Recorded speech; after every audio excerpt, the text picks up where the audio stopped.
guys, Chris here. I just wanted to make a video attempt at bow drill. It seems every time I try to record this, I have nothing but utter failure. Figures, I guess. But I have had success with bow drill. I'm pretty sure I've got about in between 20 and 25 from start to finish, with fresh notches or fresh divots and everything each time. I know that's not a lot, but my goal is to try to make 2 of these each day after work when I get home, and make my skills at primitive fire better and better and better. And then when I feel comfortable with this, then what I would like to do is transition from using other sources of ignition.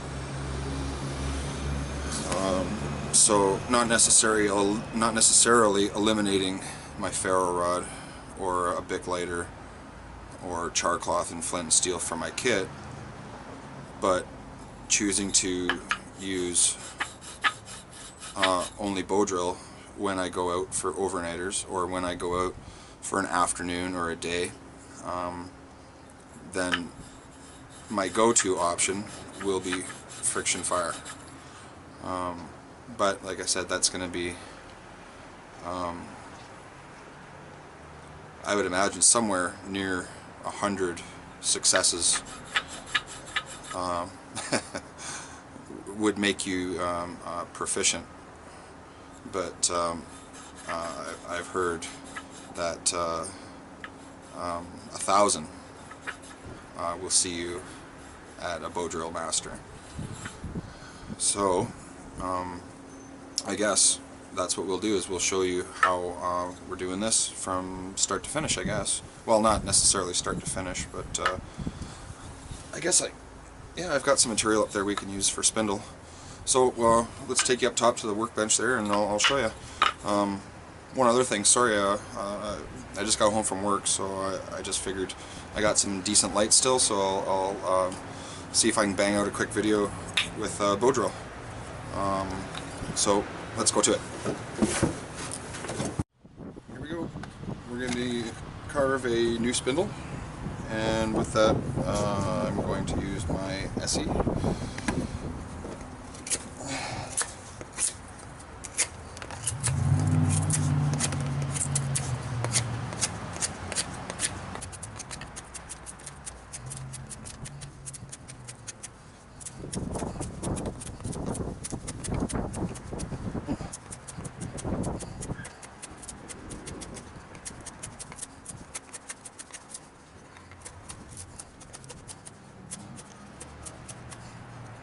Oh, got a serious dog leg happening there.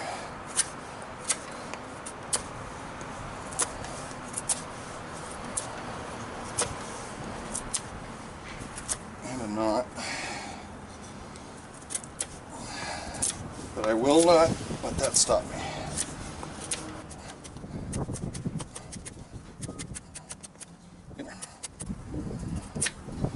I really could have split that down a little more. Maybe even got 2 spindles out of that. But I have plenty more where that came from. So there we nearly have a workable spindle.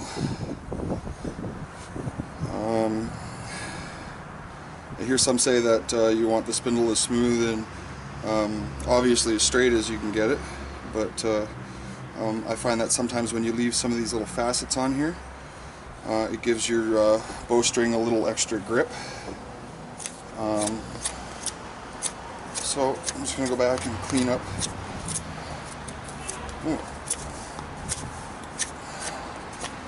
Clean up a little bit.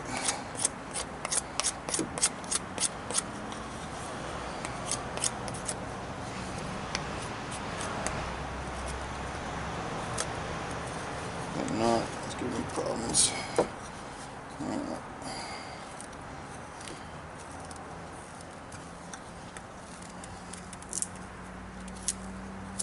Dirty bugger. We just reached a spot in the wood here that just wants to split out. But I think we can work with that. So I think what we'll do is we'll make this end our top portion that will rotate in the socket, and this will be our business end. So usually I just go around and take facets and come back.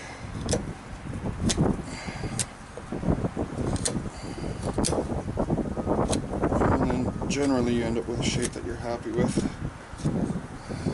and you know, for initials I don't think you need really any.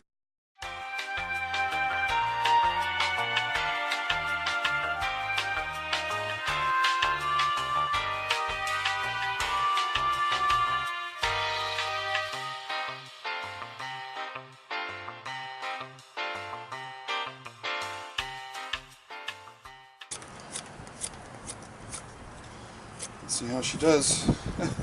I've certainly seen prettier. Anyways, we'll take you back down there and see how she does. We'll start a new hole, maybe here. Oh, actually, might as well do our begin our divot. So I'm going to go. I like to go so that the outer edge of my spindle goes just to the edge here. So somewhere right about there.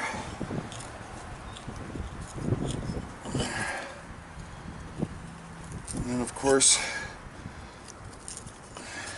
you want to make sure, keep your fingers well out of the way and not cutting in their general direction.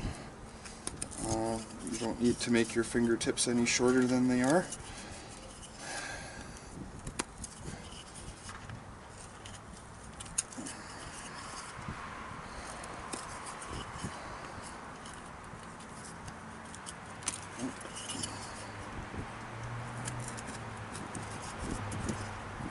There. Really, we don't really want too much. Just enough for our spindle to rest in there. Give it a nice little home. If you like, you can rubber in there a little bit just to help seat it. I find that doesn't really, it isn't usually necessary, but you can if you like. So let's go down to the deck here and see what we got going on. Alrighty, so we've got our hearthboard, our spindle, our knife, and for when we're done, a little sliver wood to catch our ember, hopefully. Alright, so what we're going to do is burn this in, and see if we can get friction fire for you.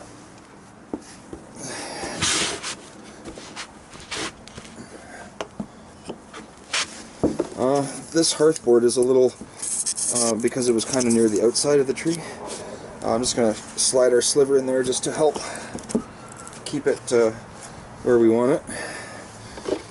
And we'll load up our spindle.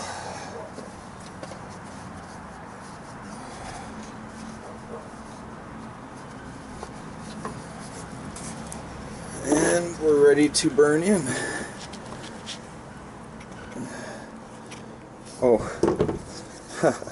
one thing I didn't do was slightly sharpen this end. So just give me 1 sec and we will come back.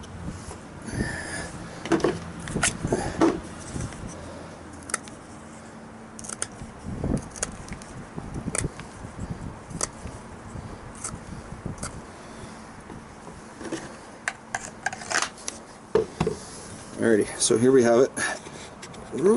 There we go, freshly sharpened, ready to go.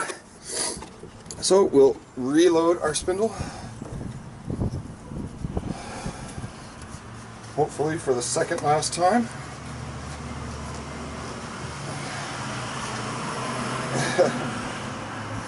Good timing, bus driver. Alright, so here we have it.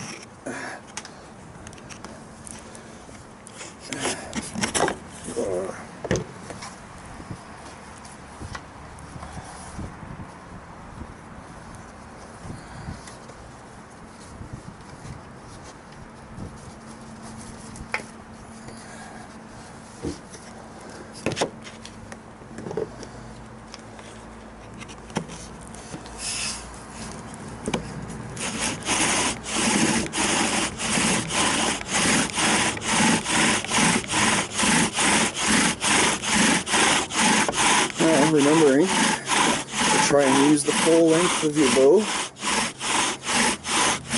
My toe is kind of in the way.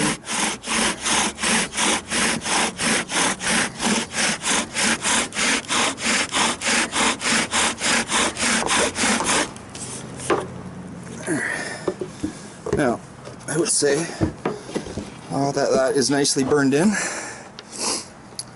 Some of my little dusties there are like a nice coffee color. So what I'll do is I'm not going to bother wasting all that. It'll probably be gone by the time I get back here from cutting the notch, but nothing wrong with saving it. Alright, so let's go up and I'll show you cutting the notch. I'll tell you what, that wind is certainly chilly. Now, when I cut my notch, I like to basically make a slice or put my knife right over the very center and then just put a slight impression and then roll it over and continue that impression right around. And then once I've got that impression, then I can put a little more pressure on it.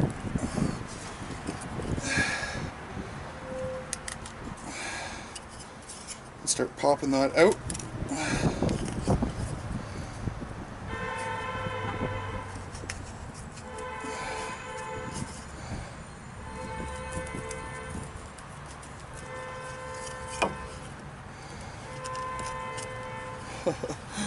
Really?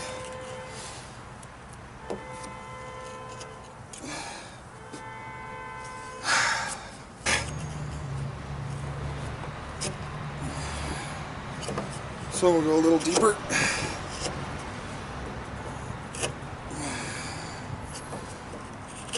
A little deeper.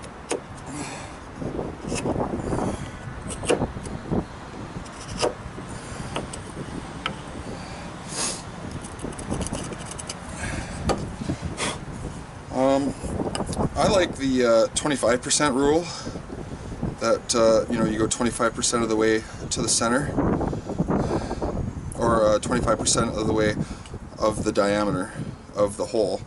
So you're going a quarter of the way across the hole with your notch. And then also what I like to do is I like to add a little ramp just to knock these corners off a little bit. Get out of there. Get out of there. Just to allow, give it a little slide action for the dust, for when it gathers. So now our notch is cut as far as I'm concerned. So we can go down and get after it. Alright, so we're back down below here, and I've got my notch cut, and I managed to save some of that dust. So what I'll do is I'll just push that in there just to give me a little extra powder boost. And it's still not sitting real well. Oh well. I'm gonna have to wedge it up from the backside a little bit.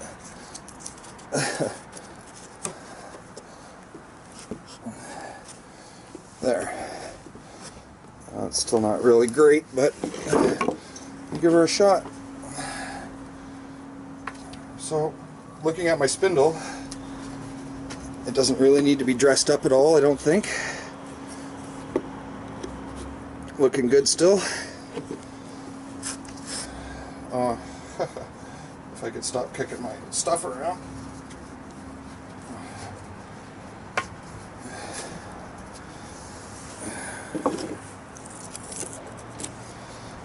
Alrighty. Now, I think we're just about ready. We should be able to get after this.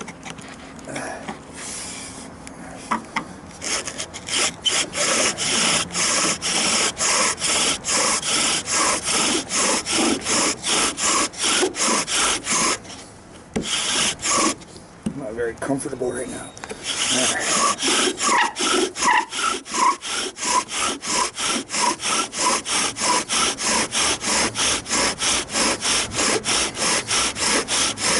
There. Now, I think our notch is full. Now, put a little more pressure.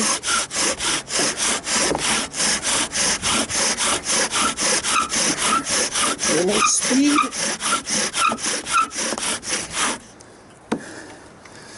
And with any luck, we'll have an ember down there.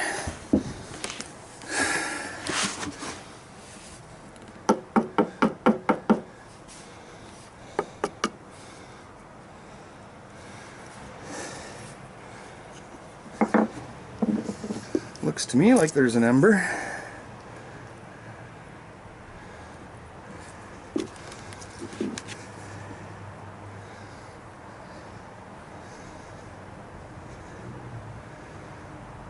Sometimes it'll fool you. You'll see smoke there, but there won't be an ember. It'll just be little bits of smoke that are left or trapped in the powder. And you think you'll have success, but you don't. But I don't know if you can see it yet, but I can see a glowing ember there. Turn that around. Oh yeah, there we go.